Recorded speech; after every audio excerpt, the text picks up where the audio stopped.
নমস্কাৰ বন্ধু বান্ধৱীসকল, মোৰ চেনেলৰ অন্য এটি ভিডিঅ'লৈ আপোনালোকক স্বাগতম জনাইছোঁ। এতিয়া প্ৰায় 10 বাজে আৰু মই ঘৰৰ পৰা যাবলৈ ওলাইছোঁ। আজি এঠাইলৈ যাবলৈ ওলাইছোঁ। আপোনালোকক দেখাই আছোঁ মই ক'লৈ যাওঁ। আপোনালোকে ভিডিঅ'টো স্কিপ নকৰাকৈ আৰম্ভণিৰে পৰা শেষলৈকে চাই যাব। বলক মোৰ সৈতে। এয়া মই মোৰ বাইকত উঠিছোঁ। এয়া যাবলৈ ওলাইছোঁ। এয়া বাইকত উঠিছোঁ। এয়া বাইকখন ষ্টাৰ্ট দি লৈছোঁ। যাবলৈ ওলাইছোঁ।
আজি আহিছোঁ আমাৰ অঞ্চলৰ গেৰুৱা বজাৰলৈ।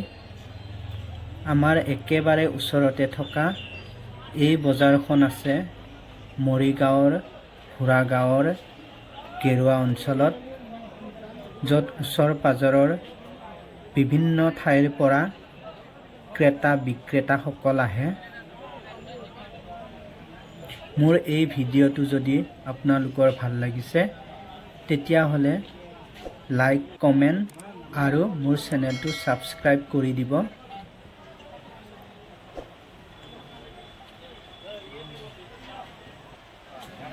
এয়া পাচলিৰ বজাৰ। আলু কেনেকৈ? ফুল কেনেকৈ? হা 30 টকা।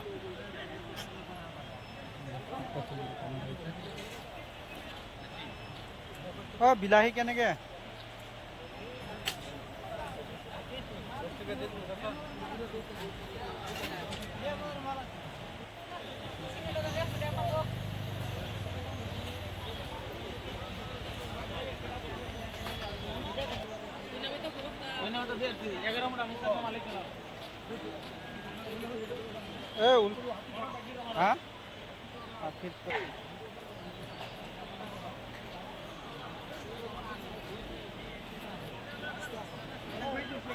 এইটো হৈছে কাপোৰৰ বজাৰ।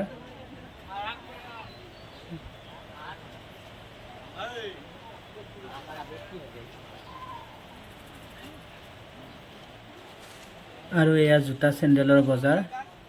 মোৰ ছোৱালীজনীৰ কাৰণে এযোৰ জোতা লওঁ বুলি আহিছোঁ। জোতা হ'ব নেকি সৰু পোৱালি? কি জোতাবিলাক দেখাই দিয়ে। কাপোৰৰ চা, কাপোৰ